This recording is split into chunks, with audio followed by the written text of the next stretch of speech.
Soul sacrifice. Mike Klanowski, the hippie who sat across from me in earth science, did the school's morning announcements once a week, choosing the song that played in the hallways while we changed classes. I'd asked him to play Soul Sacrifice by Santana and loaned him my Woodstock album. That ecstatic guitar spoke in tongues down the long, echoing halls of 8 Mile High, where all 1,256 of us bopped a little, jiggled a little, shook our things a little, quicker in spite of wanting to move slower because soul sacrifice, for crying out loud.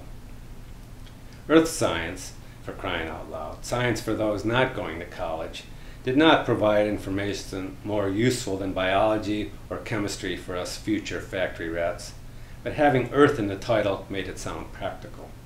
After all, we lived on Earth. Why didn't they just call it Earth? They didn't call biology science.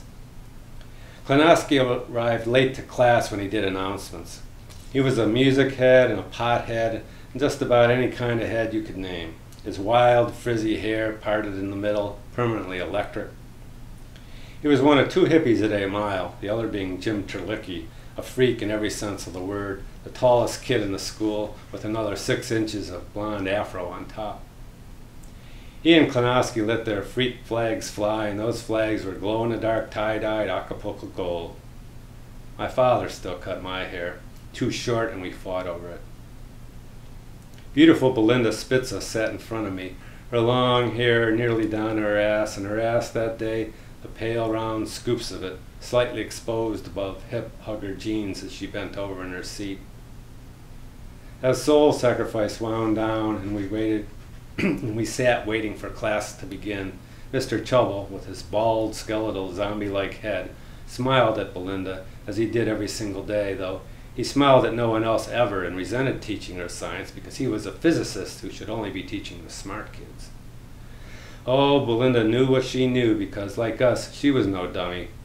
So she always sort of smiled back, then looked away and got her B, sacrificing a little of her soul. But on that soul sacrifice day, she squirmed in her seat as if she was ready to rise up and testify. And I was swimming with her ass, neither of us distracted by books. They were so heavy, we were so light. And for 10 seconds I knew how hot the Earth's core was.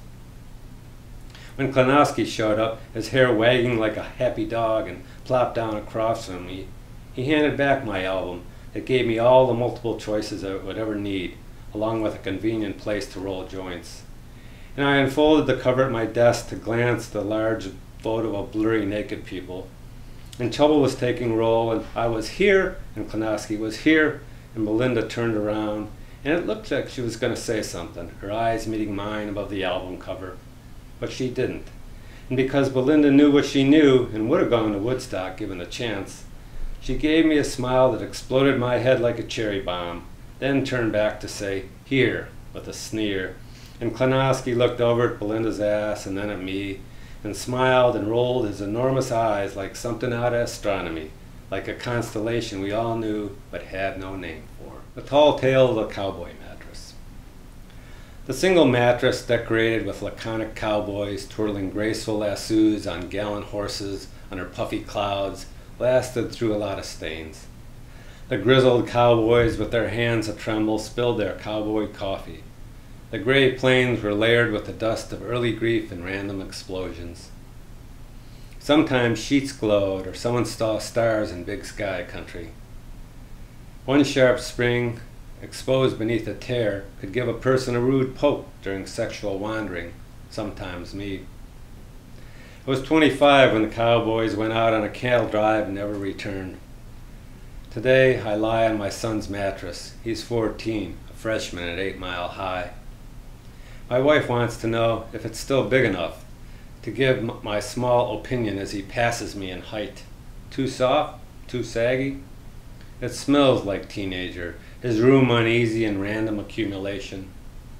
I stare at the immaculate white of his ceiling. He's a sullen cowboy these days, a lone doggy out on the prairie.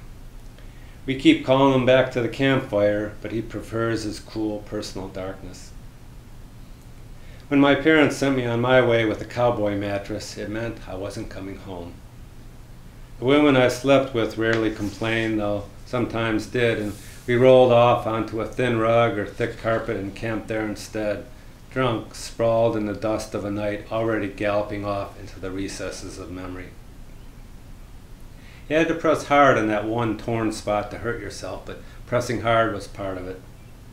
The spring rudely announced itself and there was nothing to be done. I pressed my ear to my son's mattress. What he hears, I once heard. My parents' voices rumbled in the distance like a posse thinking they could rescue me. Perhaps that spring was a lost badge poking through. Deputized, I draped my arms over the sides of his narrow mattress. Cowboy coffee, the strong stuff. Put hair on your chest, above your lip, under your arms and around your balls. Cowboy coffee. My hands dangle in the air. They tremble.